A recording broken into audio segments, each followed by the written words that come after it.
I think it's important to understand one of the ways that I help myself get out of that blame mindset is to actually understand brain dynamics, to understand what's going on inside of your brain. And I find now you're speaking my language, brother. And I think your listeners, if your listeners are into into thinking and learning how to think, this is kind of interesting stuff. So an interesting study recently came out after they did some fMRI brain scans on people. And what they would do is they tell them a negative circumstance and they tell them a positive circumstance, and they would watch what parts of the brain lit up. And it was interesting when they would tell them, something good, tell them about a positive experience, the frontal cortex would light up. And what they discovered is that the brain was asking the frontal cortex to process that information and to say, why did that good thing happen? Okay. Yeah.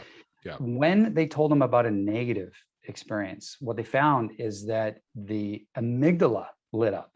Yeah. And so for whatever reason, your brain is actually physically wired to, when you see something bad happen, your brain will ask the amygdala, why did that bad thing happen? Well, the only problem, the amygdala, the amygdala is our fight or flight. Fight or flight. Yeah. That's the fear part. That is the only reason for the amygdala for us to have an amygdala is to keep us alive, right? It's just the fight or flight.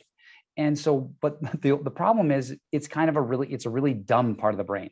And so when you ask that, why did that bad thing happen? It only has one response. And that response is because that person's an idiot.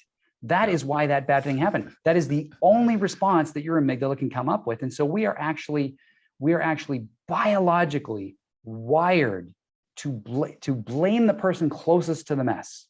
And I think it's incredibly important to understand what's going on inside of your brain when you see a bad situation. This happens to me all the time at home, and I don't share this podcast with my wife because what happens, I'm going to confess, because anytime that I lose something, I immediately, what did my wife do with this? Right? Your wife must know my wife, because my wife hides my stuff too. Hid this thing on me, and she's doing this on purpose just to screw up my life. And it's like, why does my brain automatically go there? And it's I find it's it's a little bit satisfying to say, because that's why that's the way we are wired. And so I think it's important to understand that, so that when we go to that blame place, we need to recognize, hey, that is my amygdala giving me that answer.